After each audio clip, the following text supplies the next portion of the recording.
உங்க வாழ்க்கையில இந்த மாதிரி ஒருத்தர் இருந்தா உடனே உஷாரா இருங்க. இவங்க ஒருவேளை ஒரு தீய குணம் கொண்ட நபரா இருக்கலாம். உறவுகள்ல நம்ம காயப்படுத்துறவங்க எப்படி அடையாளம் கண்டுபிடிக்கிறதுன்னு இன்னைக்கு பார்க்க போறோம். இது உங்க நிம்மதிக்கு ரொம்ப முக்கியம். வீடியோ பிடிச்சிருந்தா மறக்காம சப்ஸ்கிரைப் பண்ணுங்க. உடனே அந்த பெல் ஐகானையும் அழுத்துங்க. அடையாளம் 1, மற்றவங்களோட தோல்வியில மகிழ்ச்சி அடையிறது. யோசிச்சு பாருங்க, நீங்க ஒரு பிரச்சனையில இருக்கும் போது அல்லது உங்களுக்கு ஒரு கஷ்டம்னா இவங்க உண்மையாலேயே வருத்தப்படுறாங்களா இல்ல உள்ளுக்குள்ள ஒரு சின்ன சந்தோஷத்தோட உங்களை பாக்குறாங்களான்னு. தீய குணம் கொண்டவங்க மத்தவங்களோட கஷ்டத்தை ஒரு கேளிக்கையா தான் பாப்பாங்க. உதவி செய்யணுங்கிற எண்ணமே அவங்களுக்கு வராது. 2வது அடையாளம் கட்டுப்படுத்துதல் மற்றும் ஏமாற்றுதல். இவங்க உங்களோட பலவீனத்தை தெரிஞ்சு வச்சுப்பாங்க. அதை பயன்படுத்தி உங்களை எப்படி வேணாலும் வளைப்பாங்க. ஒரு பொய் சொல்லி உங்களை நம்ப வச்சு அவங்க வேலையை செஞ்சு முடிச்சுக்குவாங்க.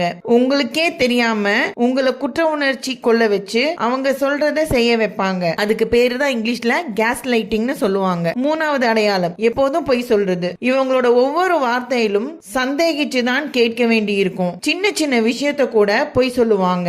ஏன்னா உண்மை பேசுறது அவங்களுக்கு அவ்வளவு கஷ்டம். அவங்களோட கதையில ஒரே நிலைத்தன்மை இருக்காது. ஒரு தடவை ஒன்னு சொல்லுவாங்க, இன்னொரு தடவை இன்னொன்னு சொல்லுவாங்க. 4வது அடையாளம் குற்ற உணர்வு இல்லாதிருத்தல். அவங்க மத்தவங்களோட உணர்வுகளை பத்தி கவலையே பட மாட்டாங்க. அவங்க செஞ்ச தப்புக்கு ஒருபோதும் மன்னிப்பு கேட்க மாட்டாங்க. நீங்க பாதிக்கப்பட்டாலும் இது என் பிரச்சனை இல்லைன்னு சொல்லிட்டு போயிட்டே இருப்பாங்க. உங்களிடம் சாரி கேட்க வேண்டிய கட்டாயம் வந்தா கூட அது வெறும் வார்த்தையா தான் இருக்குமோ ஒழிய மனசுல இருந்து அவங்களுக்கு வராது. 4வது அடையாளம் எதிர்மறை ஆற்றல் பரப்புறது. இவங்க இருக்கிற இடத்துல எப்போதும் ஒரு பிரச்சனை இருந்துட்டே இருக்கும். வதந்தி பேசுறது, மத்தவங்களை பத்தி குறை சொல்றது இவங்களுக்கு ரொம்ப பிடிக்கும். இவங்க கிட்ட பேசி முடிச்சதுக்கு அப்புறம் உங்களுக்கே ஒரு மாதிரி டயர்டா நெகட்டிவா ஃபீல் ஆகும். இந்த அறிகுறிகள் உங்க வாழ்க்கையில யார்கிட்டயாவது இருந்தா நீங்க என்ன செய்யணும்? முதல்ல உங்களை நீங்க பாதுகாத்துக்கோங்க. இவங்க கிட்ட இருந்து கொஞ்சம் தூரம் விலகி இருங்க. உங்களால முடியலன்னா நம்பகமான நண்பர்கள் அது குடும்பத்தினர்கிட்ட பேசுங்க. ஒருவேளை இந்த வீடியோ உங்களுக்கு பயனுள்ளதா இருந்தா